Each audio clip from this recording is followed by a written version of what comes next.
It's time we have a conversation about Virginia and what's really happening behind the scenes. In no way am I dismissing the horrors or downplaying anything that happened to her or the other survivors. But so many of these girls are being controlled. Lawsuits after Epstein's conviction may have started out with truly getting compensation for these victims, but then it was overtaken by the greed lawyers and just further perpetuating a Ponzi scheme. At least that is what my research has led me to believe. Now, between Becca Day's article dropping on Paolo Zampoli and the New York Times talking about the Situation Room Epstein file stuff, I think it's time we all start being a little bit more honest about what we know and come forward, because now is the time. They are going to start silencing us, taking us away our platforms, and we are running out of time to tell the truth publicly. So if you're seeing this, be sure to download it, or I'm going to be posting it on my YT page. But I have been working for months with survivors behind the scenes. There is a whole network that y'all don't even know about because these women have been systematically, publicly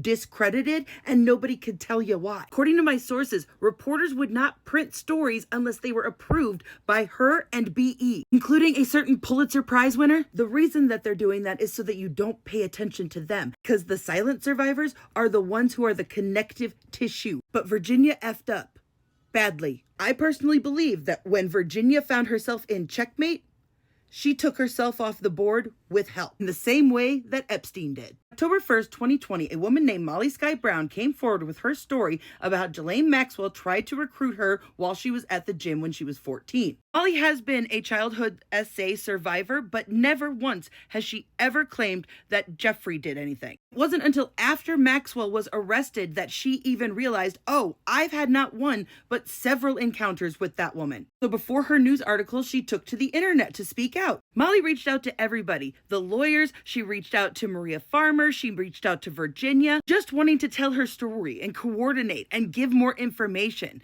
And as you can see here, almost a full month before that article dropped, here we have Maria Farmer's tweets, where unprompted, she starts attacking Molly. I have never heard of you. You are suddenly ubiquitous discussing Epstein. I find it curious that you are crashing our tragedy and making it your tragedy. Fame ?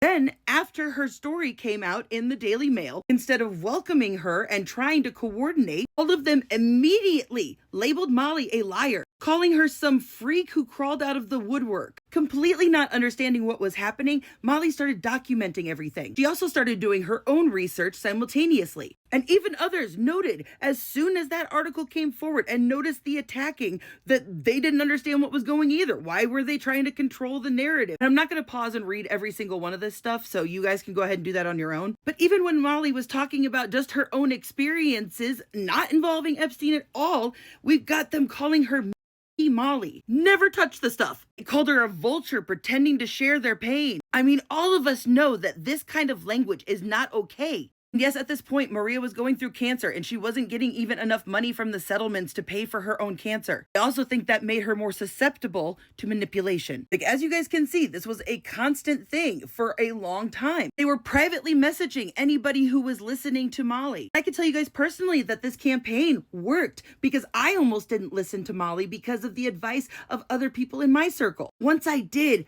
things started to click on a level that never had before. I know the knee-jerk reaction is to defend them, but I promise if you just sit and be patient and listen to me and take it in, suddenly things are going to start clicking. And the question is, why would they sabotage other people going forward? Why would they do this? It doesn't make sense. It's because Molly has a second time that she met Ghislaine Maxwell. And it not only implicates a lot of people, but it backs up a lot of other women who have come forward that have been labeled crazy. One of those women being Rina O. The information and the story that these women have to tell heavily implicate Trump. They don't want you finding out that there were multiple ways they were recruiting people, not just the Jeffrey way. And some girls are literally born into this life. It's prominent families. But I'm going to let Molly tell you more. I explain this because our story starts with Rina O. Rina is probably a survivor you know nothing about, even though she was originally supposed to testify against Maxwell. Rina O came forward publicly in 2019. In October of 2020, the same time they were harassing Molly, Virginia was claiming that Rina O was not a survivor and that she was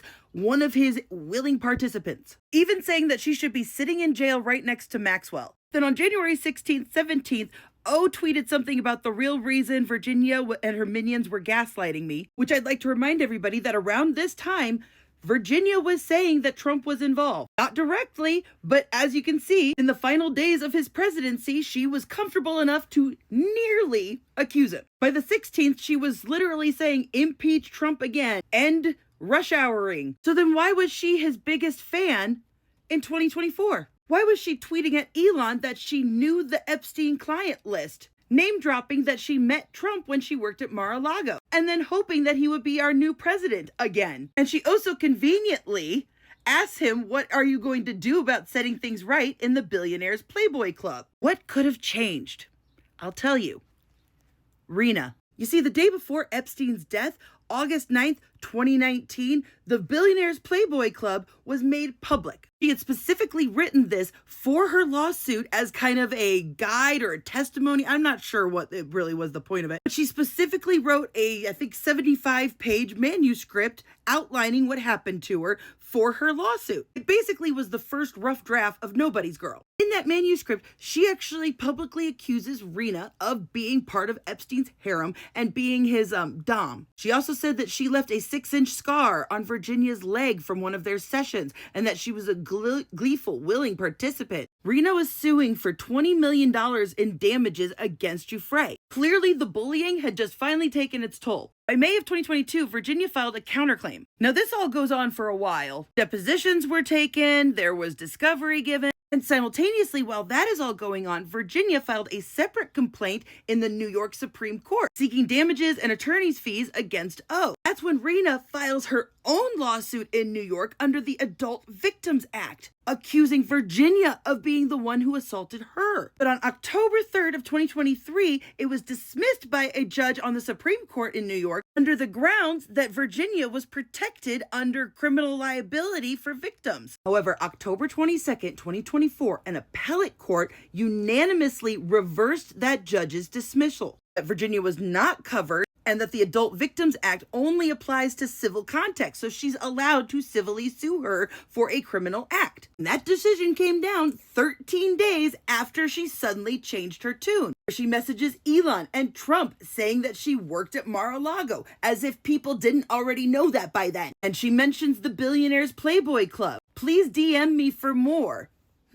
And notice the picture of her in a plane. And it just so happens that October of 2024 was when Virginia actually finished her book, Nobody's Girl. She told her publisher that the content of this book is crucial. In the event of my passing, I would like to ensure that Nobody's Girl is still released. Virginia was realizing that if this went to court, she would lose everything. The entire pyramid would come down. Now, I can't pretend to know her motivations, but there are things that she lied about and that can be proven because remember, the files weren't out yet. In that discovery, she would have had to turn over things like this. Remember when Virginia said she dropped out of that massage school? Well, here is her certification and the date of her certification, meaning she finished the course. If someone were to go digging, things were going to come out. I just want y'all to notice the black hair and very small head and not matching skin tones. Come January 2025, Virginia starts keeping a journal. By the end of March, we got that weird Virginia Instagram I was hit by a bus thing, saying she only had days to live. But then it was found that that bus accident was actually very minor and nobody could understand what she was talking about. Then on April 8th, the appellate court dismissed Virginia's lawsuit against Rina O while simultaneously reinstating her lawsuit, which just so happens to be the same day that Virginia was supposed to appear in court for breaching a protective order. And by April 25th, Virginia was dead, leaving not a will, and Rina's lawsuit was paused until they could figure out her estate.